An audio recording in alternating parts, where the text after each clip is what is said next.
بسم اللہ الرحمن الرحیم ایاک نعبد و ایاک نستعین۔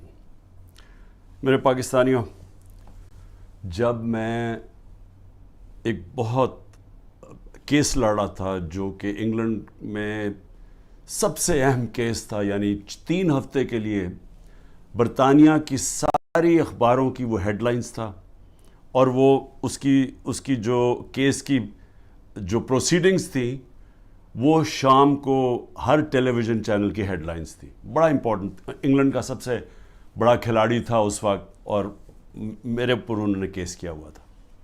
تو میرا بھی جو وکیل تھا وہ برطانیہ کا مانا ہوا وکیل تھا، اس کا نام تھا سر جارج کامن، اور دوسری طرف اس کے پاس بھی برطانیہ کا ٹاپ وکیل تھا۔ تو سارا، کیونکہ میرا بھی نام تھا، ایئن بوتھم کا بہت بڑا نام تھا، تو اس وقت سارا جو انٹرسٹ تھا صرف سپورٹس میں نہیں، سب دیکھ رہے تھے اس کیس کو، اور یہ وکیل بھی ٹاپ کے تھے۔ مجھے ایک چیز یاد ہے، جب میں اپنی ایویڈنس اپنے وکیل کو بتا رہا تھا کہ کیس کیا ہے، سمجھا رہا تھا اس کو، تو اس نے میرے سے ایک بات کی۔ اس نے کہا، دیکھو میں تمہاری کوئی مدد نہیں کروں گا کہ تم نے عدالت میں جا کے کہنا کیا، میں کوچ نہیں کروں گا، یہ ہماری اخلاقیات کے خلاف ہے۔ حالانکہ چپ کر کے مجھے بتا دیتا کہ دیکھو وہ تمہارے سے یہ پوچھیں گے، تم یہ کہنا وہ کہنا، یا مجھے میری تیاری کرواتا، کیونکہ میں تو کبھی پہلے عدالت میں نہیں گیا تھا۔ وہ اور بات ہے کہ اب جو میں جتنی عدالتوں کے چکر لگا دیے، میں زبردست طریقے سے بولتا تھا، لیکن میرا تو پہلی دفعہ تھی۔ اس نے کوئی بات نہیں کی، اس نے کہا میں نے تمہیں کچھ نہیں بتاؤں گا، یہ ہے تم سچ، یہ تمہاری ایویڈنس ہے، اس کے مطابق تم نے بات کرنی ہے۔ اور اس نے پھر مجھے کیا کہا، اس نے کہا اگر آپ نے کسی چیز کے اوپر میرے سے جھوٹ بولا ہے، میں اسی وقت کیس تمہارا ختم کر کے جج کو کہوں گا جی میں کیس سے پیچھے ہٹ رہا ہوں۔ اس نے کہا اور تمہیں 3 سال کی قید ہوگی جھوٹ بولنے پہ۔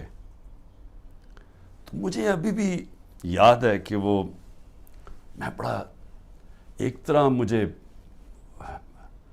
عجیب لگا کہ یہ اتنا اسٹرکٹ رولز ہیں یہاں کے، لیکن مجھے تو تب تک تو میں کافی دیر برطانیہ میں پڑھ بھی چکا تھا، میں کرکٹ کھیلتا تھا، تو میں صرف آپ کو سمجھا رہا ہوں کہ ان کا اخلاقی معیار کیا تھا اور ان کا انصاف کا نظام کیا تھا، کہ عدالت کے اندر جا کے تم نے سچ بولنا ہے، تب تک میں تمہارے ساتھ کھڑا ہوں۔ اور پھر وہ بھی، اب ذرا یہ دیکھ لیں کہ وہ انگلینڈ کا ہیرو تھا، اور جوری تھی، 12 لوگوں کے جوری بیٹھتی ہے، جج ہوتا ہے، پھر جوری ہوتی ہے جو کہ عام شہری ہوتے ہیں۔ تو میرے اپنے وکیل نے کہا کہ تمہارا کوئی چانس نہیں ہے جیتنے کا، کیونکہ ساری انگریز جوری ہے اور وہ انگلینڈ کا ہیرو ہے، اور تم پاکستانی ہو، اور تمہیں پتہ ہے ہمارے لوگوں کے اندر تعصب بھی ہوتا ہے۔ تو کہتا تمہاری جیتنے کی کوئی چانس نہیں، بلکہ اس نے مجھے کوشش کی کہ تم کیس نہ ہی، پیسے باہر آؤٹ آف کورٹ سیٹلمنٹ کر لو۔ لیکن میں نے کہا میں حق پہ کھڑا ہوں، میں لڑوں گا کیس۔ اس نے کہا تمہاری صرف 20% چانس ہے، اور یہ یاد رکھیں کہ اگر وہ میں کیس ہار جاتا تو یہ جو میں نے اپنا لنڈن کا فلیٹ بیچ کے میں یہ بنی گالا کا گھر بنایا، یہ سارا کچھ ہی چلا جاتا، کیونکہ وہ اتنا زیادہ اس کا خرچہ آتا ہے۔ تو میں آپ کو آج یہ کہنا چاہتا ہوں کہ وہ معاشرے آج خوشحال، اور وہ معاشرے جدھر آج ہمارے لوگ کشتیوں میں ڈوب ڈوب کے پہنچنے کی کوشش کرتے ہیں، یعنی زندگی کا دوڑ پہ لگا کے، یعنی سمندر میں ڈوب جاتے ہیں لیکن وہ پہنچنا چاہتے ہیں ان ملکوں میں، تو اس کی وجہ یہ نہیں ہے کہ وہاں وسائل زیادہ ہیں، اس کی وجہ یہ ہے کہ وہ ہماری سے اخلاقیات پہ، ان کے مورل ویلیوز بہت زیادہ ہے، وہاں انصاف کا نظام ہے۔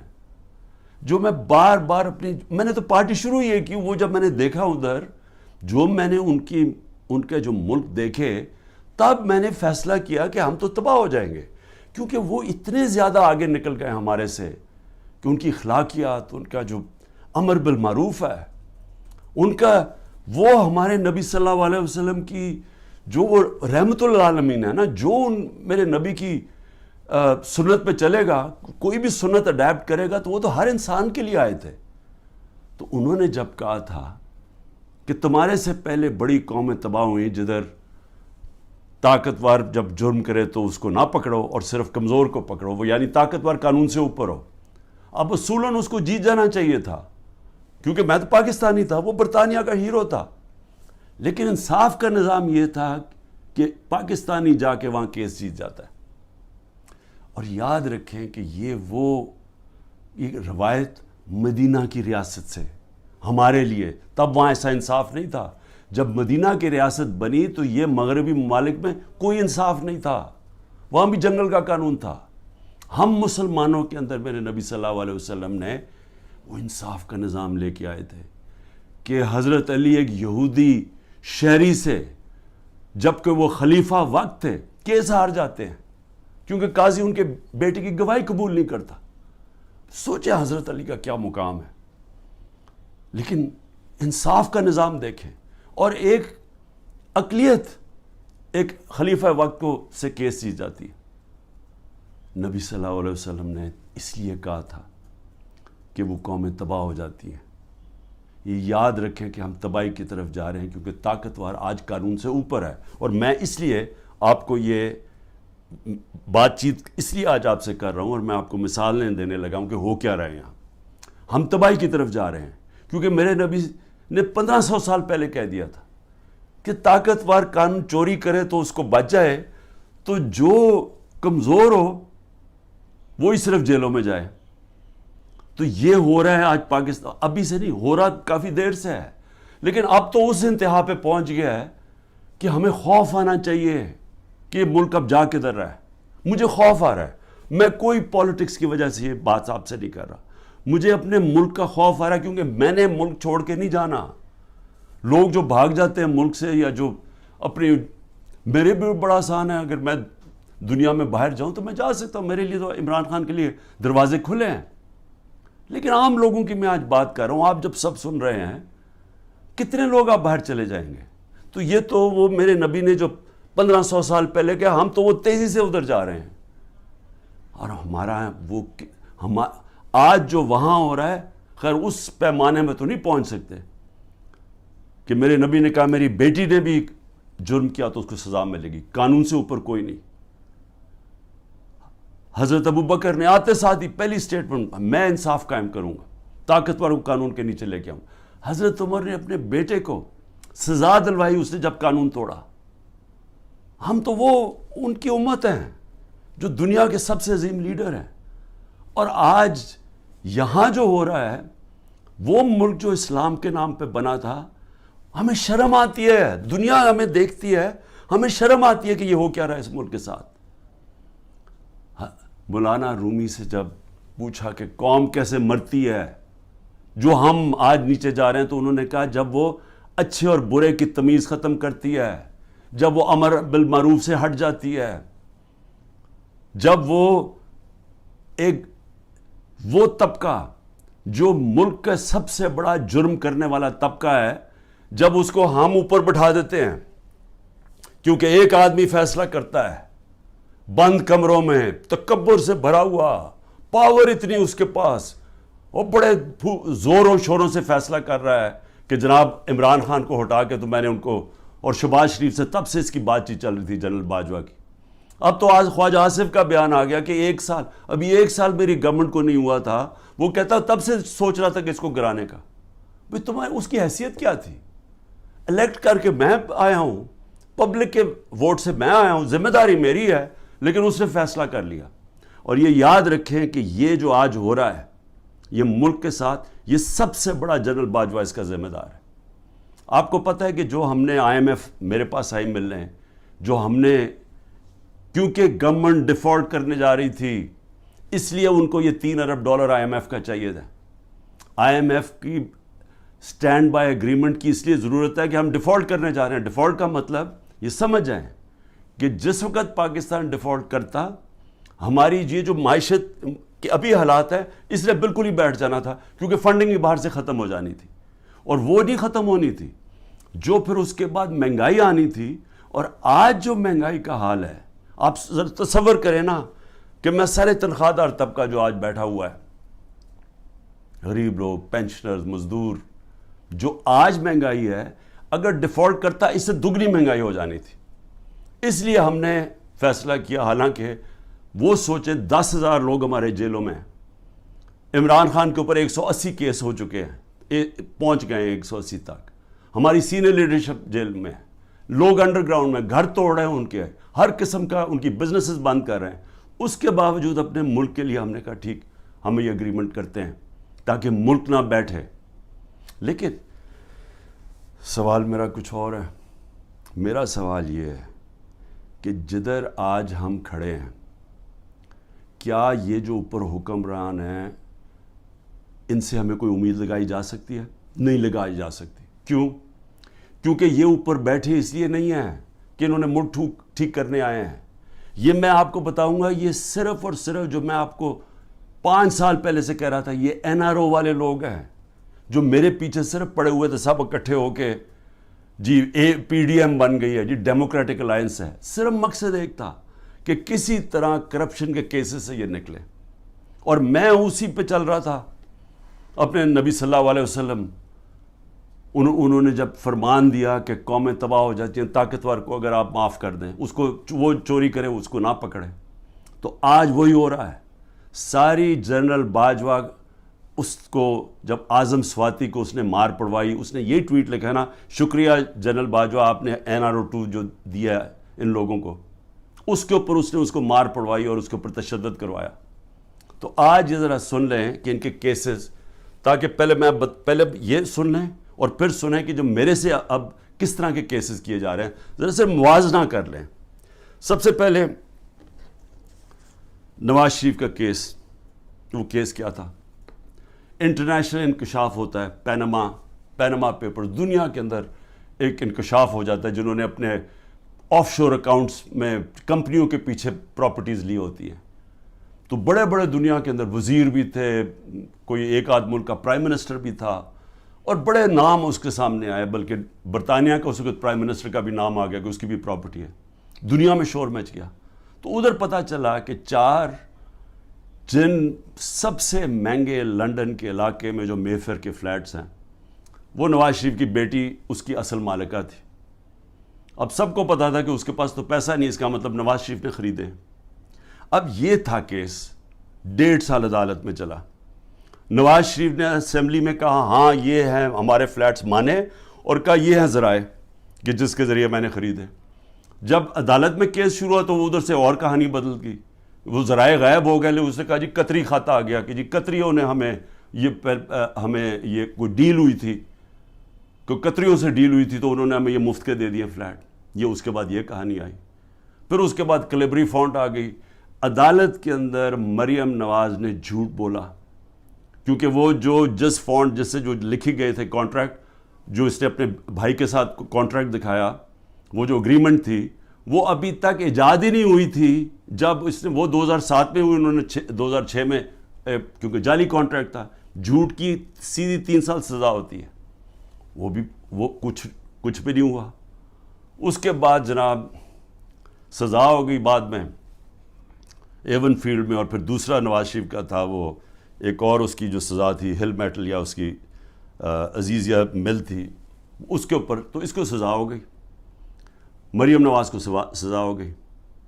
اب عدالت کیا کرتی ہے؟ اب یہ پوچھا کیا جاتا ہے، ذرا سنیں. وہ مان گئے کہ ہمارے فلیٹ ہیں. عدالت اب یہ پوچھتی ہے ان سے کہ جناب بتائیں، آپ ثابت کریں، نیب کو کہتی ہے کہ آپ ثابت کریں کہ یہ واقعی ان کے فلیٹ ہیں. وہ رہ رہے ہیں وہاں 30 سال سے یا 25 سال سے، وہ مان گئے ہمارے فلیٹ ہے، لیکن عدالت کہتی ہے نیب کو کہ آپ ثابت کریں کہ کیا واقعی ان کے فلیٹ ہے. کیسے کوئی ثابت کر سکتا ہے؟ اگر آپ نے آف شور اکاؤنٹس بنائے ہوئے ہیں باہر ورجن آئلینڈز میں، تو کوئی ثابت نہیں کر سکتا. اس طرح تو جو بھی آج میں نے چوری کرنی ہے پیسے، میں بھی وہ وہاں باہر کمپنیز کے پیچھے میں خرید لوں پراپرٹیز، تو ثابت کون، ان کو صدیاں لگ جائے گی ثابت کرنے میں. تو ایک تو یہ ہو گیا. دوسرا شہباز شریف. اب یہ ذرا سن لیں. شہباز شریف کی 16 ارب روپے کے ان کے بیٹوں کی بینک اکاؤنٹس میں پیسہ آتا ہے. ڈاکیومنٹری ایویڈنس ہے جس میں مقصود چپراسی کے بینک میں 3 ارب سے 3.5 ارب روپے آ جاتا ہے. ایک چپڑاسی کے بینک اکاؤنٹ میں، اور ساتھ ان کا نیب میں کیس ہوتا ہے. انہوں نے فیک اکاؤنٹس دکھائے ہوتے ہیں جو لوگ کبھی پاکستان سے باہر ہی نہیں گئے، ان کے نام میں انہوں نے کہا جی ہمیں انگلینڈ سے ریمیٹنسز مل رہی ہیں. یہی حدیبہ پیپر مل میں اس شریف خاندان نے کیا، جو اسحاق ڈار نے اپنے 164 کے بیان میں بتایا 2001-2002 میں کہ میں ان کے لیے منی لانڈرنگ کرتا تھا، یہاں سے پیسہ باہر بھیجتا تھا، ادھر کسی کوئی قاضی فیملی تھی اس کے اکاؤنٹ میں جاتا تھا. اس نے باقاعدہ بتایا سب کچھ. اس اکاؤنٹ سے پھر پیسہ پاکستان ان کی خاندان کے نام پہ آتا تھا. یعنی منی لانڈرنگ یہ حدیبہ پیپر مل سے 25 سال پہلے سے شروع کی ہوئی تھی. وہی شہباز شریف وہی پیٹرن کیا، وہی آصف زرداری کے فیک اکاؤنٹس میں وہی پیسے، یہاں سے فیک اکاؤنٹ سے پیسے باہر بھیجو، ادھر سے دکھاؤ کہ جی منی ریمیٹنسز آئے ہیں اور وہاں سے پیسہ منگوا لو، باقی باہر رکھ دو. اصل پیسہ ان کا باہر پڑا ہوا ہے، صرف جو پیسے کی ضرورت پڑتی ہے وہ منگواتے ہیں یہاں. تو یہ اب آپ یہ سن لیں کہ یہ شہباز شریف کا کیس تھا. شہباز شریف بھی کیس سے نکل گیا، نواز شریف بھی کیس سے نکل گیا. شہباز شریف کیس سے کیسے نکلا؟ شہباز شریف کیس سے ایسے نکلا کہ انہوں نے پہلے تو جناب آتے ساتھ ہی ایف آئی اے کا سربراہ تبدیل کیا، کیونکہ جنرل باجوہ نے اس کو اوپر لا کے ہمارے اوپر مسلط کر دیا. جب انڈر ٹرائل تھا شہباز شریف اور اس کے بیٹے انڈر ٹرائل تھے، تو جب ہماری گورنمنٹ گرائی اس کو اوپر بٹھا دیا آ کے. اس نے آ کے آتے ساتھ ہی ایف آئی اے کا ہیڈ چینج کیا، اسے پرسیکیوشن کو چینج کیا، جو پروسیکیوشن تھی اس کو چینج کیا. انہوں نے جو پہلے انویسٹیگیشن کر رہا تھا، مسٹیریسلی ڈاکٹر رضوان کو پہلے ہٹایا اور وہ ہارٹ اٹیک سے مر گیا. اس کے بعد مقصود چپڑاسی مر گیا ہارٹ اٹیک سے. ارشد شریف جس نے بڑی ڈیٹیلڈ اس کیس کے اندر کام کیا ہوا تھا، اس کے بعد تھوڑی دیر کے بعد اس کا قتل ہو جاتا ہے.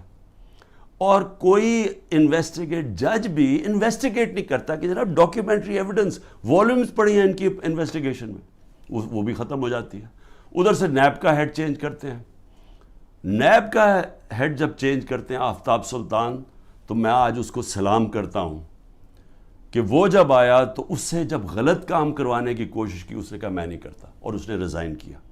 پھر ایک اور آدمی کو لے کے ہیں جو موجودہ آدمی ہے، اور وہ سارے کیسز ان کے ختم. نیب بھی کیسز ختم شہباز 8 ارب کے، اور یہ بھی کیس ختم. یہ جو 16 ارب روپے کے یہ جو ایف آئی اے کے کیس ہے، اب وہ بھی ختم ہو کیونکہ اپنے لوگوں پر بٹھا دیے.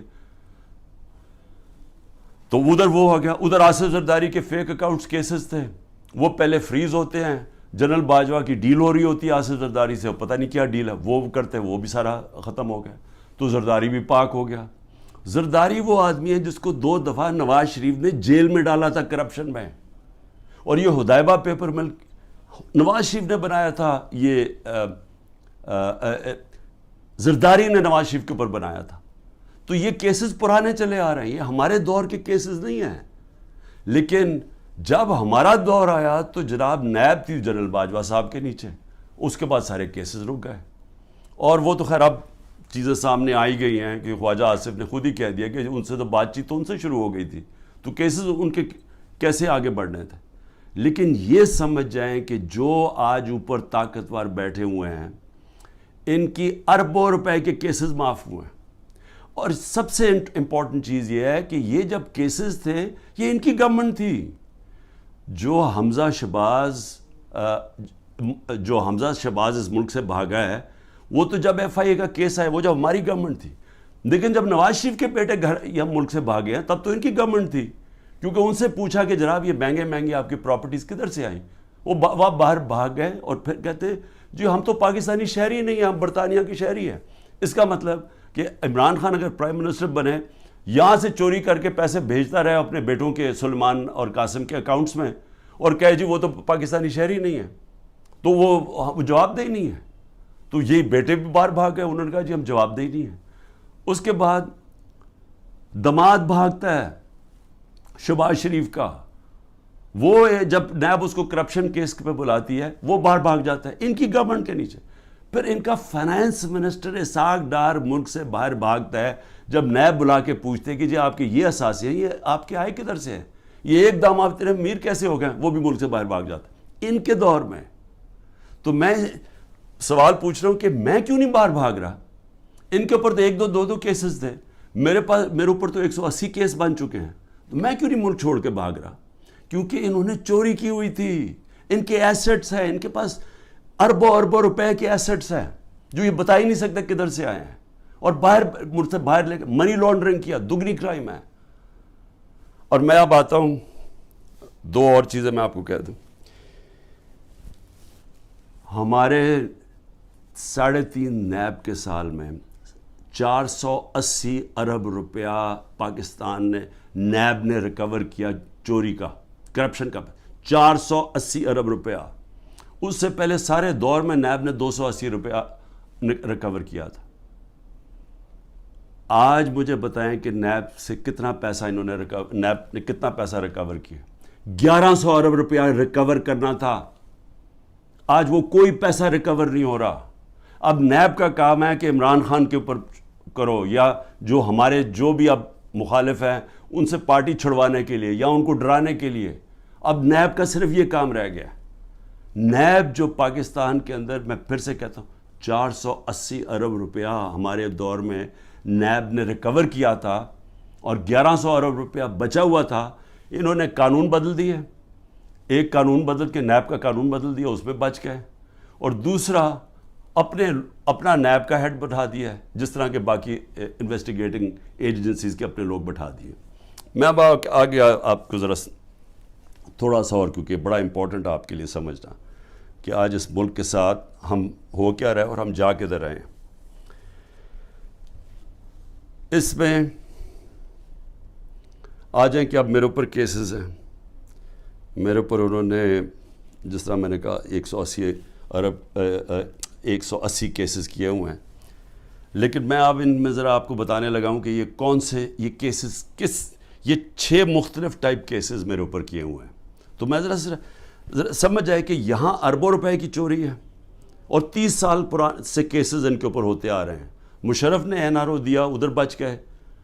آصف زرداری کی کیس تھی, اس نے سر محل خریدا ہوا تھا, وہ انہوں نے جا کے پورا کیس کر کے جب وہ بکا سر محل, پیسہ پاکستان آنا تھا, NRO دے دیا, وہ پیسہ اپنے پاس رکھ لیا. $60 ملین سوئٹزرلینڈ میں پڑے ہوئے تھے. وہ پاکستان نے کیس کیا وہاں, وہ پیسہ پاکستان آنے لگا تھا, NRO دیا, وہ واپس چلے گئے. تو حدیبہ پیپر مل تو مشرف کے دور میں اس کے اوپر آگے پیش و رفت ہی نہیں ہوئی, جس کے اوپر اسحاق ڈار نے باقاعدہ, پھر سے میں کہہ رہا ہوں, ڈیٹیلز دی ہوئی تھی کہ کیسے وہ منی لانڈرنگ کرتا تھا ان کے لیے. تو یہ لوگ آج اوپر بیٹھے ہیں, سب کیسز معاف کروا لی ہیں. لیکن اب کر کیا رہے ہیں؟ اب یہ کر یہ رہے ہیں کہ انہوں نے اب اس کو استعمال کر رہے ہیں, اینٹی کرپشن کو, نیب کو اور FIA کو, کس طرح اب صرف 1 پوائنٹ جائے, تحریک انصاف کو ختم کیا جائے. اب میرے اوپر کیسز سب سے زیادہ, پہلے آ جائے میرے کرپشن کیسز کیا ہیں. میں پہلے بھی بول چکا ہوں, لیکن میں آپ کو پھر یاد کرا دوں. سب سے پہلے القادر کیس کیا ہے؟ القادر کیس یہ ہے کہ میں نے ایک یونیورسٹی بنانی تھی. میں پہلے سے سوچ رہا تھا کہ مجھے موقع ملے تو ضرور بناؤں گا, کیونکہ ایک میں نے نمل یونیورسٹی بنائی ہوئی ہے, ایک میں نے القادر یونیورسٹی بنانی تھی. القادر کا میرا مقصد یہ تھا کہ یہاں سیرت نبی کے اوپر اپنے نوجوانوں کو, ان کو سمجھایا جائے, سیرت نبی کے اوپر وہ کھڑے ہو تاکہ ان کو لیڈرشپ آئے. ساتھ ٹیکنالوجی, یہ آئیڈیا تھا اس کا. اور یہ یونیورسٹی جب میں نے شروع کی تو اس کے اندر میرا مقصد تھا کہ ملک ریاض کو, کیونکہ ملک ریاض اور پروجیکٹس میں, راوی سٹی میں بھی تھا, ادھر بھی چیپ سستے ہاؤسنگ کے اندر بھی تھے. پھر بعد میں ہم نے جب یہ شروع کی سینٹرل بزنس ڈسٹرکٹ جو والٹن کی تھی, کیونکہ سب سے بڑا بلڈر ہے پاکستان کا. ملک ریاض کو صرف میں نے اس لیے کہا کہ آپ یہ کر دیں پروجیکٹ, کیونکہ ملک ریاض کی سپیڈ ہے, سب سے بڑا بلڈر ہے پاکستان میں. جو ملک ریاض نے 3 سال میں کام کیا ہے ہمارا یہ القادر میں, وہ ہمیں 14 سال 15 سال لگے نمل یونیورسٹی میں.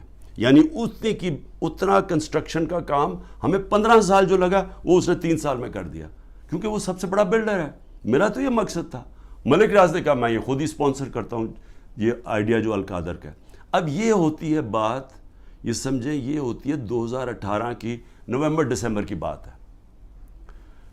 اس کے بعد جب وہ اس کی اوپننگ شروع, اس کی جو سٹون لینگ ہے وہ مئی میں شروع ہو جاتی ہے. مئی 2019 میں. 2019 کی دسمبر میں ایک کیبنٹ کا فیصلہ آتا ہے, وہ میں بتا چکا ہوں آپ کو. کیبنٹ نے فیصلہ یہ کرنا تھا کہ کیا ہم نے ملک ریاض کے کوئی پیسے انگلینڈ کی نیشنل کرائم ایجنسی نے انہوں نے فریز کیے ہوئے تھے ایز سسپیشس ٹرانزیکشن, کہ ہمیں شک ہے اس ٹرانزیکشن کے اوپر, منی لانڈرنگ پہ نہیں. اور اس کی ڈیل ہو جاتی ہے ان کے ساتھ. اب وہ فیصلہ کرتا ہے کہ سپریم کورٹ میں ملک ریاض نے پیسہ دینا ہے, وہ اس میں ڈالنا چاہتا ہے سپریم کورٹ کے اکاؤنٹ میں, اور ان کی ڈیل ہوتی ہے. ہمارے کیبنٹ کے سامنے صرف یہ فیصلہ آتا ہے کہ اگر آپ اس کو ڈیل کو کانفیڈینشیل رکھیں گے جو اس کے اور اس میں تھی, لیکن عدالت میں آپ لے جا سکتے ہیں, لیکن صرف کیبنٹ, کیونکہ کیبنٹ میں پبلک ہو جانی تھی, تو وہ کہتا ہے پبلک نہ ہو. اگر آپ کانفیڈینشیل رکھیں گے تو 190 ملین پاؤنڈ پاکستان آ جائے گا سپریم کورٹ کے اکاؤنٹ میں. لیکن اگر آپ نہیں کریں گے تو آپ کو جا کے انگلینڈ میں کیس کرنا پڑے گا اور وہاں ثابت کرنا پڑے گا کہ منی لانڈرنگ ہے یا نہیں ہے. وہ سول کیس تھا. ہمیں جو کیبنٹ میں بتایا جاتا ہے, اور وہاں یاد رکھیں لا منسٹر تھے, وہاں فائنانس منسٹر تھے, وہاں کیبنٹ سیکرٹری تھے, جن لوگ جو اس کے اوپر بات کر سکتے ہیں, تو سب نے یہ جو کنسنسس بنا کہ اگر ہم سول کیس کرتے ہیں یہ ثابت کرنے کے لیے منی لانڈرنگ, وہ ہمیں 5-6 سال لگ جائیں گے, اور اگر کیس ہار جاتے پیسہ وہی رہ جاتا تھا. تو یونانیمس فیصلہ ہوتا ہے کہ ہاں پیسہ تو پاکستان آ رہا ہے. یہ تھا. یہ میرے پہ کہہ رہے ہیں کہ جناب القادر یونیورسٹی جو آپ نے بنائی ہے اس کی وجہ سے آپ نے یہ ملک ریاض کا پیسہ یہ جانا چاہیے تھا پاکستان گورنمنٹ کو, بجائے چلا گیا سپریم کورٹ کے اندر. بھئی اگر پہلے تو ساری کیبنٹ کا فیصلہ ہے, منٹس ہیں اس کے اوپر, کسی نے کوئی آبجیکشن, کیونکہ ساروں کے لیے عقل تو یہ کہتی تھی نا کہ 190 ملین پاؤنڈ پاکستان آ رہا ہے.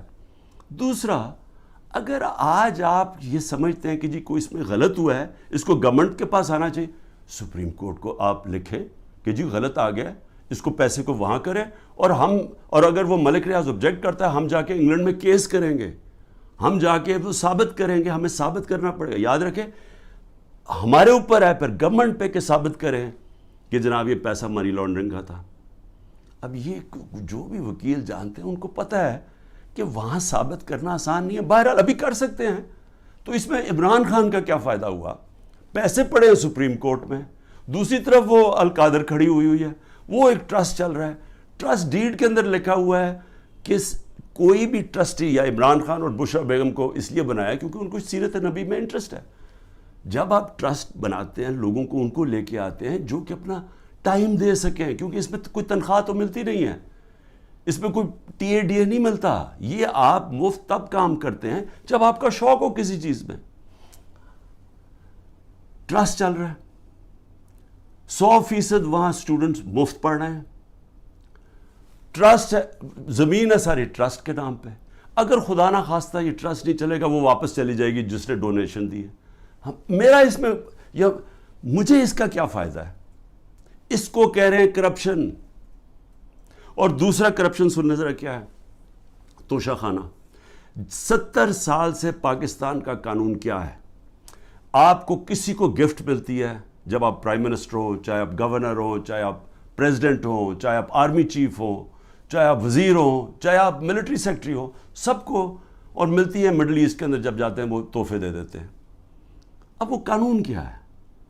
قانون سمپل ہے تاکہ آپ سمجھ جائیں یہ جو سارا اپنا میڈیا کنٹرول کر کے پورا جو ڈرامہ ہو رہا ہے یہ آپ سمجھ جائیں یہ ہے کیا, یہ اور میرے اوپر جو کرپشن کا الزام وہ کیا ہے. قانون یہ ہے, قانون کہتا ہے کہ جناب آپ نے, اگر آپ کو جب گفٹ ملے وہ سیدھی گفٹ جاتی ہے پہلے فارن آفس, کیونکہ فارن آفس ہوتا ہے انوالو, ادھر سے جاتی ہے کیبنٹ سیکرٹری کے پاس. کیبنٹ سیکرٹری پھر اس کے بعد نیچے ایف بی آر کے پاس جاتی ہے. ایف بی آر اور پھر ایک انڈیپینڈنٹ اپریزر ہوتا ہے, ہمارے دور سے پہلے اپوائنٹ کیا ہوتا ہے نون لیگ کی گورنمنٹ نے, وہ اپریزر ہوتا ہے. یہ مل کے سارے فیصلہ کرتے ہیں کہ اس کی قیمت کیا ہے. مثلا یہ گھڑی ہے تو یہ فیصلہ کریں گے کہ اس کی قیمت 10 روپے یا 15 روپے یا 20 روپے. تو جو سب سے زیادہ قیمت کہے گا نا کہ 20 روپے ہے, تو 20 روپے وہ کہتے ہیں یہ اس کی اب قیمت ہے. وہ آپ کے ملٹری سیکٹر کے تھرو آتا ہے کہ جی یہ اس کی قیمت ہے, کیا آپ یہ پریزنٹ رکھنا چاہتے ہیں؟ تو ان کے زمانے میں 20% تھا, ہم نے آ کے اس کو 50% کر دیا. آپ 50% دیں تو تو آپ وہ رکھ سکتے ہیں. اگر آپ نہیں دینا چاہتے, آپ نہیں لینا چاہتے, تو وہ چلا جاتا ہے توشہ خانہ میں, اور توشہ خانہ اس کو آکشن کر دیتا ہے. یعنی یہ کہتے ہیں نا جی بڑی کوئی قیمتی کسی نے گفٹ دی یا کچھ دی یا اس کا دل خراب ہو گیا, تو اگر میں نہیں لیتا تو جو بھی جس نے دیا وہ آکشن ہو جاتی ہے, وہ پبلک میں بک جاتی ہے.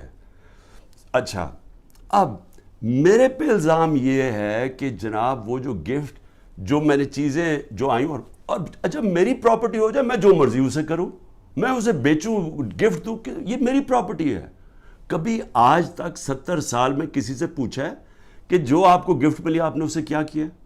کبھی کسی سے پوچھا آج تک؟ تو ان کو ایک چیز, جی عمران خان نے گفٹ وہ سستی لی توشہ خانہ سے, بھئی وہ کیبنٹ سیکٹری بھی اویلیبل ہے, وہ ایف بی آر کے لوگ بھی اویلیبل ہیں, وہ اپریزر بھی اویلیبل ہے. آپ ان کو بلا کے پوچھیں کہ کیا عمران خان نے آپ کو کسی کو کہا تھا کہ گفٹ سستی دے؟ میں چیلنج کرتا ہوں, مجھے کوئی ایک آدمی ملٹری سیکٹری کے تھرو گیا, کوئی مجھے بتائے کہ کیا میں نے کبھی کسی کو کہا ہے کہ مجھے کم قیمت پہ دو. تو وہ لوگ بیٹھے, اگر وہ کہہ رہے ہیں کہ انڈر ویلیو, تو ان سے پوچھیں, میں اس کا کیسے ذمہ دار ہوں؟ اور پھر کہ جی وہ فلانی ایک فراڈ کو وہاں دبئی میں بٹھا کے اس نے کہا جی میں نے بڑی مہنگی کوئی گھڑی لی ہے. اس سے پتہ ہے کہ وہ آدمی کون ہے؟ وہ ناروے سے بھاگا ہوا فراڈ میں, اس کے اوپر میں نے کیس کیا ہوا ہے, جھوٹے کے اوپر. وہ اس میں پتہ نہیں فرح کدھر آ گئی, میری بشرا بیگم کو, ان کا کیا لینا دینا اس سے؟ کہتا جی وہ فرح نے آ کے کوئی گھڑی بیچی ہوا, وہ پتہ چلا کہ وہ تو دبئی گئی نہیں اس سال, جس دن وہ جس سال کہہ رہے. تو صرف کسی نہ کسی طرح عمران خان کو پکڑ کے یہ کرو. یہ ہے توشہ خانہ کا کیس. اور اگر کسی کو پکڑنا ہے توشہ خانہ کیس میں, تو اس میں مریم نواز پکڑی جاتی ہے, نواز شریف پکڑا جاتا ہے, اور آصف زرداری, کیونکہ انہوں نے وہاں سے مہنگی گاڑیاں توشہ خانہ میں سے انہوں نے وہ گاڑیاں خریدی اور سستے قیمت پہ. وہ خرید سکتے ہی نہیں تھے, کیونکہ توشہ خانہ میں گاڑی آپ نہیں لے سکتے. مجھے بھی گاڑی ایک ملی تھی, آپ گاڑی قانون کے مطابق نہیں لے سکتے. ان تینوں نے بھی گاڑی, اس نے زرداری نے 3 گاڑیاں نکالی, نواز شریف نے ایک مہنگی گاڑی پہلے 9 سال چلائی, اور اس کے بعد جا کے جب یہ یوسف رضا ہے تب اس نے ڈکلیئر کی, اور اس کی پھر ایک قیمت ادا کی. اور مریم نواز نے ڈکلیئر ہی نہیں کی توشہ خانہ میں ایک گاڑی جو کہ ابو دھابی سے ملی, اور وہ اس نے جا کے پھر آگے بیچ دی. تو مجھے یہ بتائیں کہ ان کے اوپر جو واضح طور پہ قانون ٹوٹا ہوا ہے, اس میں تو کوئی قانون ہی کوئی نہیں ٹوٹا. مجھے بتائیں میں نے کیا اللیگل چیز کی ہے؟ انہوں نے تو قانون توڑا ہوا ہے, ان کو نہیں کچھ کسی کو پکڑنا. پھر آگے چلیں. میرے پر ایک کیس ہے جی کہ میری بہن کو میں نے انفلوئنس کر کے ایک 6 ارب کی زمین دلوا دی صرف 6 کروڑ میں. اور 6 ارب کی اس لیے کیونکہ وہاں کوئی نہر لگنی تھی, تو اس سے اس کی قیمت اوپر چلی جانی تھی. اور میں نے زبردستی لوگوں سے کہا کہ کیونکہ میں پرائم منسٹر تھا, میں نے زبردستی کہا کہ وہ کسانوں سے اسے زمین دلوا دی. اب یہ اتنے ڈفرز ہیں, ان کو یہی نہیں پتا کہ جو میری بہن نے پیسے دیے وہ چیک سے دیے ہوئے پیسے. چیک 25 اپریل کو 2022 کو ایک چیک دیا گیا ہے, اور 2 جون 2022 کو دوسرا چیک دیا گیا ہے. عمران خان 9 اپریل کو پرائم منسٹر ہٹ چکا تھا, تو میں نے کیسے انفلوئنس کیا وہ کسانوں کو؟ اگر یہ ہے میرے اوپر کرپشن کے کیسز, اس کے اوپر چکر لگ رہا ہے میرے, کبھی ایک عدالت سے کبھی نیب میں اچھا. اور توشہ خانہ کے اوپر نیب کا بھی کیس ہے, توشہ خانہ کے اوپر الیکشن کمیشن کا بھی کیس ہے, اور ایف آئی آر بھی کٹی ہوئی ہے ایک ہی توشہ خانہ کے اوپر. یہ آگے کرپشن کے کیسز. آگے چلے ذرا, میں آپ کو ذرا بتا دوں کہ اور کون سے کیسز ہیں. اچھا جی, قتل کیس. کوئٹہ کے اندر قتل ہوتا ہے, اس کے 4 گھنٹے کے اندر شہباز شریف کا جو مشیر ہوتا ہے مسٹر ڈینٹونک, وہ جا کے ایک دم ٹی وی پہ آگے کہتا ہے کہ جی عمران خان نے اس کو قتل کر دیا. اس وقت میرے پر 150 کیسز تھے.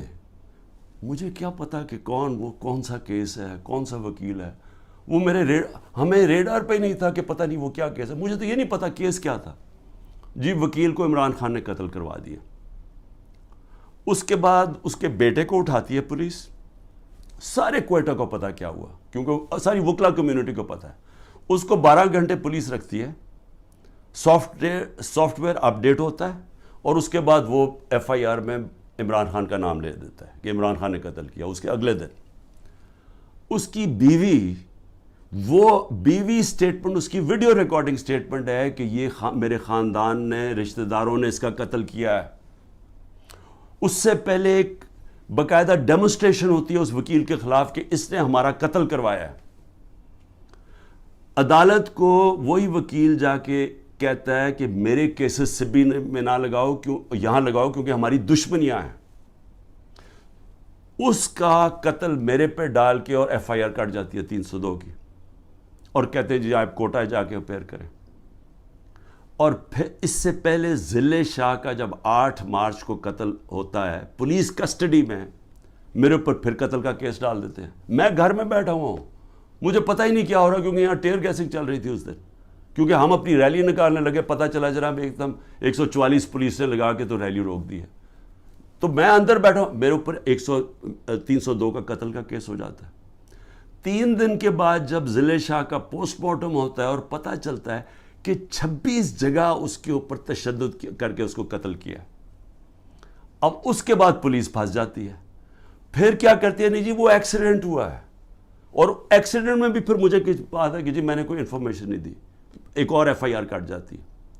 تو میں آپ کو صرف یہ بتا رہا ہوں کہ یہ جو قتل کرنے کا کیس ہے, یہ یاد رکھیں کہ یہ پہلے سے یہ جو اوپر بیٹھے ہوئے ہیں یہ پرانے گاہک ہیں, یہ لوگوں کو قتل کروانے کے یہ ہیں, یہ شہباز شریف خاص طور پہ, اور یہ جو لوگوں کے اوپر جھوٹے کیسز کرنے کے یہ ماسٹر ہیں اس کے.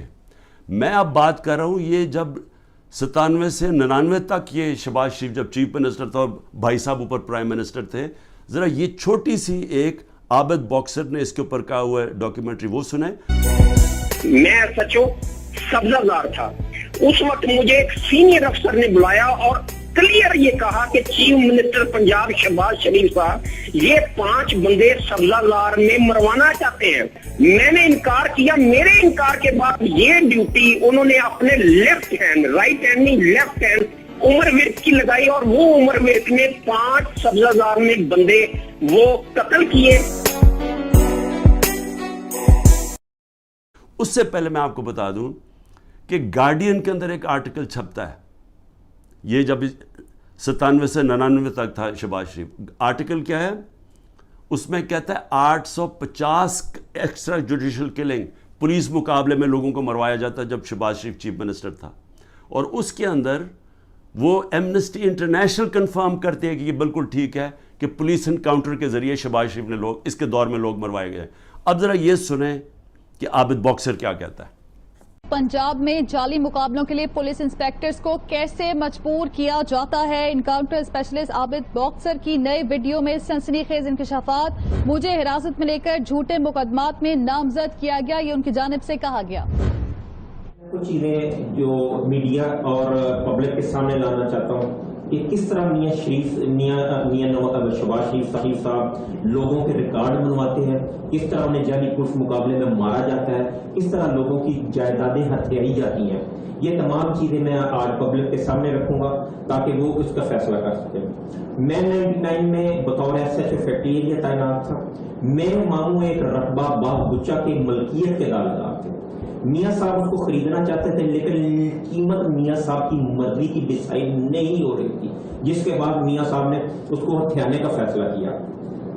لیاقت نام کے مالی کو مدعی بنا دیا گیا, اور مدعی بنانے کے بعد اس کو ایک پرچہ دے دیا گیا کہ یہ تمام رجسٹریاں باغ گچا کی جو ہے یہ جعلی اور بیک ڈیٹڈ ہیں. اور ایک فقرہ لکھوا دیا گیا کہ میرے ماموں ظفر عباس نے مالی کو دھمکی لگائی ہے کہ میں عابد باکسر سے تجھے مروا دوں گا.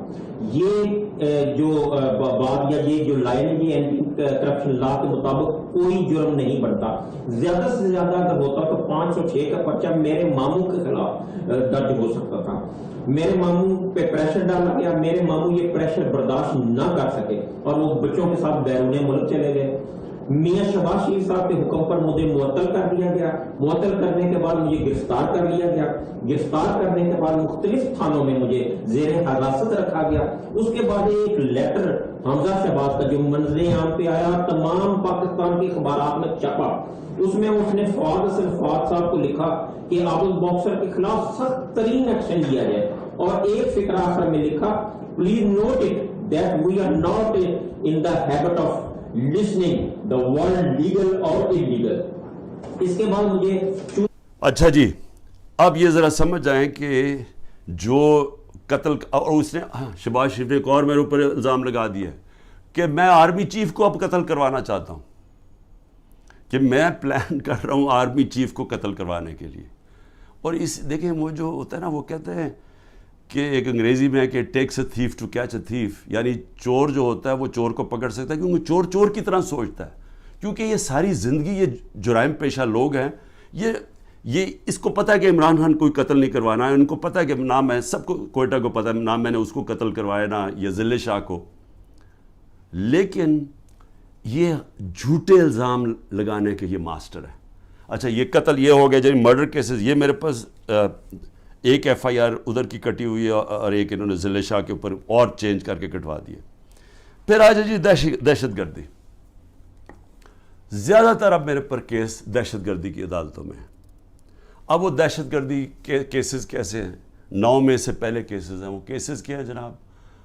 میں کوئی ڈیمونسٹریشن ہو رہی ہے, کوئی مظاہرہ ہو رہا ہے پی ٹی آئی کا, کوئی مظاہرہ میں کوئی انسیڈنٹ ہوتا ہے, جناب عمران خان کے اوپر دہشت گردی کا کیس. ایک الیکشن کمیشن کے باہر مظاہرہ ہو رہا ہے, اس کے اندر کچھ آپس میں کچھ ہوتا ہے, مجھے کیا پتا, عمران خان کے اوپر دہشت گردی کا پرچہ. مریم نواز کی ویڈیو ہیں سب کے پاس کہ یہ جا کے یہ جب اس کی پیشی ہوتی ہے نیب کے اندر تو پتھراؤ کرتے ہیں نیب کے اوپر. گاڑی بھری ہوتی ہے جس میں پہلے پتھر لے کے جاتے ہیں, پتھراؤ ہوتا ہے. کوئی کیس ہوا اس کے اوپر؟ کوئی دہشت گردی کا کیس ہوا؟ کوئی کیس ہوا؟ تو کچھ بھی ہوتا ہے, کوئی ڈیمونسٹریشن کی عمران خان کے اوپر دہشت گردی کا. اچھا پھر 9 مئی آ جائیں. اب 9 مئی کے بعد میرے اوپر ایک اور بارش ہوگی ہے کیسوں کی. اب ہر روز کوئی نیا کیس آ جاتا ہے کہ وہ جو میاں والی میں وہ جو جہاز جلایا گیا تھا وہ اس میں بھی عمران خان کے اوپر دہشت گردی کا کیس ہے. ساری جگہ کیسز آ گئے. اب یہ پہلے 9 مئی کو کلیئر کر دیں. 9 مئی کو پاکستان کے سپریم کورٹ نے کہا کہ جو عمران خان کو 9 مئی کو اغوا کیا گیا تھا وہ غیر قانونی اور غیر آئینی تھا. یہ سپریم کورٹ کا فیصلہ ہے. اب مظلوم میں ہوں, مجھے اٹھایا جا رہا ہے ایک دہشت گرد, ایک مجرم کی طرح وہاں سے ڈنڈے مار کے. رینجرز نہیں کمانڈوز تھے, کیونکہ جو میرے 4-5 کمانڈوز تھے ان کو وہ تو ایک دم پہچان گئے کمانڈوز تھے. کمانڈو ایکشن میں جو مجھے وہاں سے اٹھایا گیا, میں سوال یہ پوچھتا ہوں کہ کس پاکستان کے پولیٹیکل لیڈر کو اس طرح کی اس کو ذلیل کیا گیا؟ لوگوں کو مارا گیا, وہاں کے سٹاف کو مارا گیا, جو وہاں سٹاف بیٹھا ہوا تھا رجسٹری آفس کا, ہائی کورٹ کا سٹاف, وکیلوں کو مارا گیا, ڈنڈے مارے گئے. وہ بیچارے 4-5 گارڈ تھے اتنے زیادہ, انہوں نے ان کو مارا, میرے لگا ڈنڈا, جس طرح مجھے پکڑ کے لے کے گئے. اب سب سے پہلے تو یہ یاد رکھیں کہ یہ غیر آئینی اور غیر قانونی تھا, ذلیل کیا مجھے. اس کے اوپر جو ری ایکشن آیا وہ آنا تھا. سب سے بڑی پارٹی ہے پاکستان کی, تو کیا لوگوں کو جو دیکھ رہے تھے, اور صرف ری ایکشن یہاں نہیں آیا, جدھر پاکستانی انٹرنیشنل تھا وہاں ساری جگہ ری ایکشن آیا. ری ایکشن آنا تھا کیونکہ لوگ مجھے 50 سال سے جانتے ہیں, تو جو لوگوں نے دیکھا اپنی آنکھوں کے ساتھ اس کے اوپر ریئیکٹ ہی کرنا تھا. تو مظلوم یعنی ظلم میرے پہ ہوتا ہے, میرے لوگوں بالکل ان کی جائز ہوتی ہے کہ وہ آ کے پرامن احتجاج کریں, کیونکہ قانون اجازت دیتا ہے. ایک ناانصافی ہوتی ہے, اس کے اوپر پرامن احتجاج کرتے ہیں. اور صرف پاکستان, پھر سے میں کہتا ہوں, اب انٹرنیشنل جو ہوتا ہے, کیا وہاں بھی وہ غلط لوگ نکلے تھے؟ اس سب کو ایک بس جناب فوج کے خلاف کچھ ہو گیا, شہداء کے خلاف کچھ ہو گیا, اس کو اس مد میں ڈال کے کہ وہ بات نہیں کرتا کہ وہاں گولیاں چلائیں گئی, نہتے لوگوں کو مارا گیا. 25 لوگ کم از کم انہوں نے مارے ہیں, کیونکہ ہمیں پوری طرح پتہ نہیں ہے. جو پولیس نے 25 لوگوں کو گولی قتل کیا, شہید کیا میں کہتا ہوں, کیونکہ پرامن احتجاج حق کے لیے, ناانصافی کے خلاف کھڑا ہونا تو ہمارا حق ہے. اس کے اوپر لوگوں کو قتل کیا گیا, اور وہ شہید ہیں. جو انصاف کے لیے کھڑا ہوتا ہے اس کو شہید کہتے ہیں. 16 کے پاس ہماری ایڈریسز ہیں. جو ان کے رشتہ دار ہیں ان کے اوپر چڑھائی کر دی. وہ بیچارے ڈرے ہوئے بیٹھے ہیں, مشکل سے نام دے رہے ہیں. جو باقی 8-9 ہیں وہ ہمیں بتا ہی نہیں رہے, کیونکہ وہ ڈرے ہوئے انڈر گراؤنڈ چلے گئے ہیں. اس طرح انہوں نے, جس طرح ذلے شاہ کے گھر ساری پہنچ گئی تھی ان کی ساری پنجاب کے آئی جی اور سارے, اور اسے جب اس کی جب باڈی تھی تو اس کو کہا جی یہ ایکسیڈنٹ ہوا, زمین پہ پڑا, یہ ملا ہے سائڈ پہ. جو سارے باڈی کے اوپر جو پوسٹ مارٹم میں تشدد کے, کیونکہ کبھی ایکسیڈنٹ میں بھی تشدد ہوتا ہے, تو وہ ساری پولیس پہنچ گئی اور وہ بیچارے پیچھے سہم گئے. اسی طرح سارے جو ان کے رشتہ دار ہیں جو ہوا ہے وہ سارے سہم گئے. 9 کا ہمیں پتہ نہیں چل رہا, اور 16 جو ہیں ان کو وہ دے نہیں رہے, ان کو رپورٹ نہیں دے رہے, ان کو پوسٹ مارٹم نہیں کر رہے. تو پہلے تو ان کو قتل کیا, شہید کیا, اس کے بعد انہی کے اوپر دباؤ ڈال دیا. جو مظلوم ہے انہی کے اوپر ڈال دیا, کیسز بھی ان کے اوپر کر دیے. اس کے علاوہ جو ٹوٹل گولیاں لگی ہیں وہ 100 سے 200 گولیاں لگی ہیں. جو ہاسپٹل میں پڑے ہوئے تھے ان کو اٹھا کے جیلوں میں لے گئے جن کو گولیاں لگی تھی. 3 کی ٹانگیں کٹ گئیں, 1 پیرالائز ہو گیا جو پیچھے گولی لگی. لیکن صرف وہ بلڈنگز کو آگ لگا دی. بھئی ہم سارے مذمت کرتے ہیں. وہ ججمنٹ میں دیکھ لیں چیف جسٹس کی, کہ مجھے تو پتہ ہی کچھ نہیں تھا. میں تو جب چیف جسٹس کے وہاں سامنے ہوا, انہوں نے بتایا کہ جی, میں نے کہا میں سخت مذمت کرتا ہوں. 27 سال سے میں نے لوگوں کو کہا ہوا ہے کہ قانون کے بیچ میں رہ کے ہم نے ہمیشہ, اور رہے ہیں قانون کے بیچ میں, ہمیشہ احتجاج ہم نے قانون کے بیچ میں کیا. ہم نے جب 126 دن کا دھرنا دیا, مجھے بتائیں پاکستان کی تاریخ کا سب سے بڑا وہ ہمارا پروٹیسٹ تھا. کیا ہوا, کیا لڑائی, کوئی لڑائی ہوئی, کوئی لوگوں کو مارا داڑا, ساری دنیا آتی تھی پروٹیسٹ کر کے چلی جاتی تھی. میں نے کوئی 70 جلسے کیے پاور سے نکلنے کے لیے. تاریخ میں سب سے بڑے جلسے ہوئے ہیں. کوئی بتائیں کوئی کسی قسم کا انتشار ہوا. مجھے گولیاں لگیں تو کوئی بلڈنگ جلائی گئی. تو یہ جو ہوا ہے, ہم بار بار کہہ رہے ہیں کہ جی اس کی انڈیپینڈنٹ انویسٹیگیشن کروائیں. ہر چیز کی ہمیشہ انڈیپینڈنٹ انویسٹیگیشن ہوتی. ہمارا کچھ سن ہی نہیں رہا. ہمارے پاس جو ایویڈنس ہے کہ یہ لوگ اندر گھسائے ہوئے تھے جنہوں نے جا کے یہ جو جلائی ہیں, میں چیلنج کرتا ہوں کہ یہ جو ہوا ہے کور کمانڈر کا گھر, اس کے اوپر صحیح انویسٹیگیشن ہو, آپ کو پتہ چلے گا کہ پیچھے کتنی بڑی سازش ہوئی ہے. یہ سب سے پہلے تو پنجاب پولیس, آئی جی پولیس سے پوچھے. جب کیپٹل ہل کے اندر واشنگٹن میں جب ٹرمپ کے سپورٹرز چڑھ گئے, سب سے پہلے انہوں نے پولیس چیف کو خارج کروایا, اس سے فارغ کیا. تو اس سے کیوں نہیں کوئی پوچھ رہا؟ اوپر سے یہ کہہ رہے جی عمران خان ملٹری کورٹ میں, یہ عمران خان اس میں ملوث تھا. تو انہوں نے تو پہلے سے ہی پلان بنایا ہوا تھا کہ اس کو استعمال کر رہے ہیں ایک پوری جماعت کو, جو سب سے بڑی جماعت کو ختم کرنے کے لیے. اور یہ پوری کوشش کر رہے ہیں کہ جو لوگوں کو جیلوں میں ڈالا, جو کر رہے ہیں لوگوں سے. یعنی میں کبھی نہیں سمجھتا تھا کہ یہ ملک اتنا نیچے چلا جائے گا, کہ ہماری اخلاقیات اتنی گر جائیں گی. نبی صلی اللہ علیہ وسلم جب جنگ بھی جانے سے پہلے کہتے تھے, نہ تم نے عورتوں کو, مخالف دشمنوں کی, نہ عورتوں کو, نہ بچوں کو, نہ بوڑھوں کو, نہ درخت کاٹتے ہیں. یعنی اتنا دشمنوں کے خلاف تھا. جو ہمارے ساتھ ہو رہا ہے, اور نہ عورتیں دیکھتے ہیں, نہ بچے دیکھتے ہیں, نہ ان کی بزنسز دیکھتے ہیں. جس طرح کا ان کے رشتہ دار, ان کے جاننے والے سب کے اوپر پہنچ جاتے ہیں. یعنی ایسی کبھی میں نے اس طرح کا ظلم نہیں دیکھا جو ہمارے خلاف اس وقت ہو رہا ہے. اور آڑ کس کی لے رہے ہیں؟ جناب بہت بڑا ظلم کر دیا ہم نے 9 مئی کو.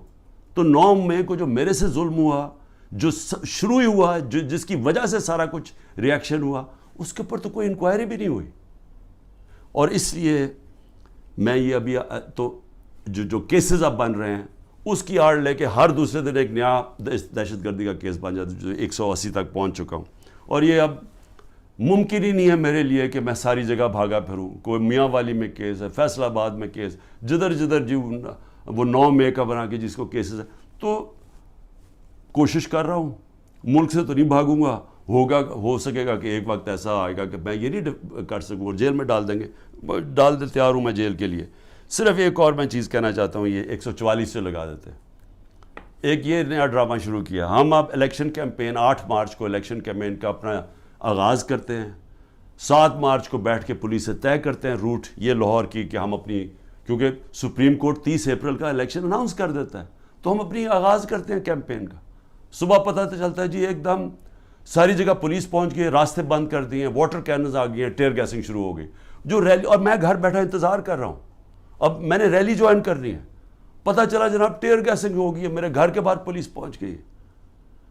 اس کے بعد اگلے دن اس دن ذیل شاہ قتل ہو جاتا ہے, اور جو تشدد سے اس کو بیچارے کو شہید کرتے. اس کے بعد یہ ذرا سنتے جائیں, 14 مارچ کو وارنٹ آ جاتی ہے میرے گھر میں کہ جی آپ کو ہم پکڑنا چاہتے ہیں, کیونکہ آپ نے 18 مارچ کو میں نے ایک عدالت میں اپیئر ہونا ہے, میجسٹریٹ کے کورٹ میں. 4 دن پہلے پولیس پہنچ جاتی ہے. آپ کو اگر میجسٹریٹ کورٹ میں پیش بھی ہونا ہے تو ایک دن 24 گھنٹے میں پیش کرنا پڑتا ہے, وہ 4 دن پہلے پولیس پہنچ جاتی ہے. اور وہ جو کیس تھا, میں کہہ رہا ہوں, ہماری سینئر لیڈرشپ کہہ رہی ہے ہاں جی عمران خان عدالت میں پیش ہوگا, وہ سارے باہر پولیس کو کہہ رہی ہے, وہ سن ہی نہیں رہے. اس کے بعد جو یہ ذرا سمجھیں, جو CRPC کرمنل کوڈ کا جو سیکشن 75 ہے, اس کے مطابق اگر آپ وکیل آپ کو ایشورٹی بانڈ دے دیتا ہے کہ عمران خان 18 کو پہنچے گا, تو وہ اریسٹ نہیں کر سکتے. یہاں کا جناب جو CCPO ہے, اس کے پیچھے میرا وکیل, اور وہ بھی وکیل بھی ہائی کورٹ بار ایسوسی ایشن کا پریزیڈنٹ, وہ پیچھے پھر رہا ہے شورٹی بانڈ لے کے, وہ مل ہی نہیں رہا اسے, کیونکہ بدنیت ہے. یہاں پھر مجھے اغوا کرنے آئے تھے, 24 گھنٹے میرے گھر کے اوپر اٹیک کیا. اچھا اب پھر 144 وہاں ہمارا 14 مئی کو جب ہم دیکھ رہے ہیں کہ الیکشن نہیں کرنے جا رہے, تو ہم 6 مئی کو اپنی آئین کے لیے, کیونکہ آئینی طور پہ ان کو الیکشن کروانا چاہیے تھا 14 مئی کو, جب آئینی طور پہ الیکشن نہیں کر رہے تو ہمیں کیا پتہ چلتا ہے کہ جی ایک دم اسلام آباد میں ہم ریلیز نکال رہے ہیں, سارے ملک میں ریلیز نکل رہی ہیں. اسلام آباد میں ریلی نکلتی ہے 144, عمران خان کے اوپر یہاں کیس ہو جاتا ہے. سارے پاکستان میں ریلیز نکل رہی ہیں, لیکن اسلام آباد میں جی کیونکہ 144 لگا دیا تھا, وہ 144 لگتا ہی صرف ہمارے لیے. مولانا فضل الرحمان نے ریڈ زون میں جا کے 144 کے دوران سپریم کورٹ کے باہر پورا گالیاں نکالی چیف جسٹس کو, عدالتوں کو گالیاں نکالی سپریم کورٹ کے چیف جسٹس کو کھڑے ہو کے, اور ان ساروں نے تقریریں کی ریڈ زون کے اندر. اس کے لیے 144 نہیں تھا, اس کو بلکہ فیسیلیٹیٹ کر رہی ہے حکومت جا کے وہ ریلی نکالنے کے لیے. لیکن ایک آئین کے لیے, ایک آئین کی خلاف ورزی ہو رہی ہے, اس کے لیے ریلی نکل رہی ہے, اور اس کے اوپر عمران خان کے اوپر کیس. تو یہ ہیں اس طرح کے کیسز. میں آخر میں اب کہنا کیا چاہتا ہوں, دیکھیں میں اپنی قوم سے بات کرنا چاہتا ہوں. میں نے تو اس کا مقابلہ کرنا ہی ہے, میں تو آپ کو کہہ بیٹھا ہوں, اتنے زیادہ کیسز ہیں میرا تو, اب بلکہ میں وکیل ہی تقریباً بن گیا ہوں, اور میرا اب عدالتیں تو میرے آفس ہی بن گئی ہیں. میرا تو ہر روز ایسے ہے کہ جس طرح میں آفس جا رہا ہوں, اور میں تو اس کا مقابلہ کرتا رہوں گا. لیکن یہ ہو سکتا ہے کہ میں اب میں میاں والی بھی جانا ہے تو کوئٹہ بھی جانا ہے, یہ ہو سکتا ہے کہ میں اب نہ کروں. انہوں نے وارنٹ نکال دیا, اریسٹ کر دیں گے. پلان تو ان کا کہ کسی نہ کسی طرح اس کو اریسٹ کرو تاکہ یہ جیل میں جائے, اور پھر اس کی پارٹی توڑو, اور اس کے بعد پھر الیکشن اناؤنس کرو. یہ ان کا پلان ہے, میں تو اس کے لیے تیار ہوں. لیکن میں اپنی قوم سے آخر میں کیا کہنا چاہتا ہوں, دیکھیں یہ جو ہو رہا ہے نا, یہ عمران خان بنے پرائم منسٹر, الیکشن جیتے نہ جیتے, جیل میں جائے, لیکن مسئلہ تو پاکستان کا اس وقت. تو میں آپ کے لیے اب کہہ رہا ہوں, یہ جو ہو رہا ہے نا, یہ صرف اور صرف ملک کی اب تباہی ہے. یہ جو چور اوپر بیٹھ گئے ہیں, اور میں نے آپ کو ان کے کیسز بتایا, یہ تو کچھ بھی نہیں ہے کیسز, ان کے اوپر تو پوری کتابیں ہیں ان کی کیسز کے اوپر. ان کے اوپر تو باہر کی کتابوں میں ان دونوں کے زرداری اور نواز شریف خاندانوں کے اوپر چوری کے اوپر ان کے اوپر کتابوں کے اندر مینشن کیا ہوا ہے, باہر کے اخباروں میں ہے. یہ ایک دوسرے کے متعلق کیا کہتے تھے, اسٹیبلشمنٹ ان کے متعلق کیا کہتی تھی, تو اس میں تو کسی کو کوئی شک نہیں ہے کہ انہوں نے کیا کیا. اب یہ جو پلان بن رہا ہے کہ عمران خان کو جیل میں ڈال کے ان کو واپس لے کے آنا, چلیں عمران خان جیل میں بھی چلا جاتا ہے, یہ واپس بھی آ جاتے ہیں, لیکن ملک کا کیا بنتا ہے؟ میں یہ سوال پوچھ رہا ہوں کہ ملک کا جو حالات ہیں, یہ جو جنرل باجوہ نے یہ انجینئرنگ کر کے ان کو اوپر بٹھایا ہے, کیا ملک بچ جائے گا ایسے؟ مجھے یہ بتائیں کہ صرف معاشیت کو دیکھ لیں کہ ہم جب ایک سال, میرے ہٹانے سے ایک سال پہلے جو ہمارا ڈالر, کیونکہ اصل مسئلہ پاکستان کا ڈالرز کا ہے, ہم کیوں IMF کے گھٹنوں میں پھر رہے ہیں؟ کیونکہ ہمارے پاس ڈالرز کی کمی ہے. IMF سے ہمیں ڈالرز چاہیے. لیکن جس وقت ہمارا جو آخری سال تھا 8.7 ارب ڈالر کا ہمارا ڈالر انکم میں اضافہ ہوا تھا, ایکسپورٹس میں اور ریمیٹنسز میں 8.7 ارب ڈالر کا اضافہ ہوا تھا. اس سال جب سے یہ جنرل باجوہ کے یہ تحفے آئے ہیں, انہوں نے ایک سال کے اندر 8.5 ارب ڈالر کی کمی کی ہے ریمیٹنسز اور ایکسپورٹس میں. وہ جو ہمارا بڑھا تھا اور ہمارا پورا ماشاءاللہ جس طرح ہم جا رہے تھے, مزید ہمارا اور بڑھنا تھا کیونکہ ہمارا 2 سال میں بڑھتا جا رہا تھا. ان کا ایک سال میں 8.5 ارب ڈالر کم ہوا ہے ریمیٹنسز میں اور ایکسپورٹس میں. اس کا مطلب کہ 3 ارب ڈالر کے تو ہم قرضے لے رہے ہیں ان سے, اور جو آمدنی ہے وہ سکڑتی جا رہی ہے. اگر ایک گھر کے اندر آپ کے اوپر قرضے چڑھتے جا رہے ہیں تو آپ آمدنی بڑھا کے قرضے واپس کریں گے نا. اگر آمدنی آپ کی کم ہو رہی ہے تو قرضے آپ نے کیسے واپس کرنے؟ تو یہ ہے تباہی کی طرف. بے روزگاری بڑھ رہی ہے, مہنگائی بڑھ رہی ہے, تنخواہ دار طبقہ پس گیا ہے, عوام کو سامنے کچھ نظر نہیں آ رہا. جو اس ملک کے قابل لوگ ہیں وہ باہر جانے کا سوچ رہے ہیں. 9 لاکھ پروفیشنلز ملک چھوڑ کے چلے گئے ہیں کیونکہ ان کو امید نہیں نظر آ رہی. کیونکہ امید یہ, جب ان شکلیں دیکھتے ہیں جو دبئی میں بیٹھ کے گدوں کی طرح پاکستان کی بندر بانٹ کر رہے تھے, وہ لوگ پاکستان سے مایوس ہو گئے ہیں. آگے نظر کچھ نہیں آ رہا. اوپر انصاف کا نظام جس ملک میں یہ ہو کہ یہ چور اوپر بیٹھ کے اپنے کیسز اربوں روپے کے 1100 ارب روپے کے کیس معاف کروا دیں, اور وہ جو لوگ جن کی انصاف کی تحریک جو 27 سال لے کے آئے تھے کہ جی اس ملک میں رول آف لا ہو, ان کے اوپر کیسز کی بارش ہوئی ہے. ان کے اوپر 3-3 4-4 کیسز تھے. میرے پر 180 کے قریب کیسز ہیں. کبھی ہوا ہے دنیا میں کسی ملک میں ایسے کبھی ہوا ہے؟ لیکن یہ ہو اس لیے رہا ہے کہ یہاں مجرم اوپر بیٹھ گئے ہیں. اور میں قوم کو آج کہہ رہا ہوں, میں سارے وہ لوگ جو کہ یہ غلط کام کر رہے ہیں ان چوروں کے لیے, دیکھیں اللہ نے کیوں کہا تھا کہ رزق میرے ہاتھ میں ہے؟ اس نے اس لیے کہا تھا کہ کوئی اپنی رزق بچانے کے لیے, تنخواہ بچانے کے لیے, نوکری بچانے کے لیے آپ کوئی غلط کام نہ کریں. آپ کے اوپر اللہ نے لازم کیا ہوا ہے کہ آپ قانون کے مطابق چلیں. برطانیہ میں کسی پولیس والے کی جرت, کسی اوپر آفیسر کی جرت نہ ہو کہ نیچے پولیس والے کو کہا کہ غلط کام کرو, کسی کے گھر کے توڑ کے اندر چلے جاؤ, وہاں اس کا گھر لوٹ لو, ان کی بزنسز بند کر دو. جرت نہ ہو, پولیس چیف کی جرت نہ ہو, کیونکہ اسے پتا ہوگا کہ قانون میں وہ نیچے کھڑا ہوگا کہے گا میں یہ نہیں کرتا, یہ قانون مجھے اجازت نہیں دیتا. وہاں کا اس لیے وہ کامیاب ہے ملک, اس لیے ہمارے لوگ بیچارے سمندروں میں ڈوبنے کی رسک لیتے ہوتے پہنچنے کی کوشش کرتے ہیں, کیونکہ وہاں انصاف ہے.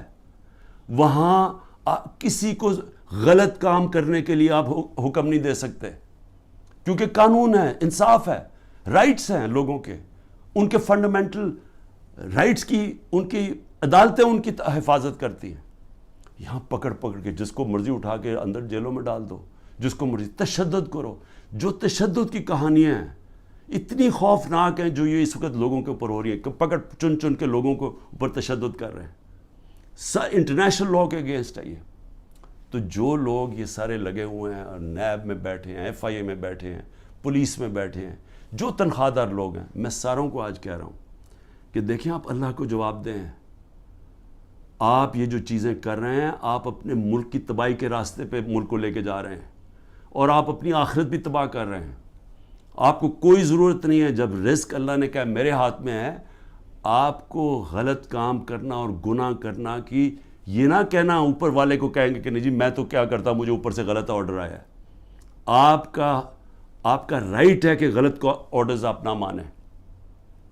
یہ آپ کو قانون اجازت دیتا ہے, جو کہ کسی بھی مغربی جمہوریت کے اندر کسی کی جرت نہیں ہے, کسی آفیسر کی جرت نہیں ہے کسی نچلے والے سے غلط کام کروایا جائے. یہ میں صرف آخر میں اس لیے کہہ رہا ہوں کہ اللہ نے امر بالمعروف کا ہمیں حکم دیا ہوا ہے کہ اچھائی کے ساتھ کھڑے ہو, برائی کے خلاف جہاد کرو. وہ معاشرے کا بنیاد بنتی ہے, اور عدل اور انصاف اور امر بالمعروف پہ معاشرہ کھڑا ہوتا ہے.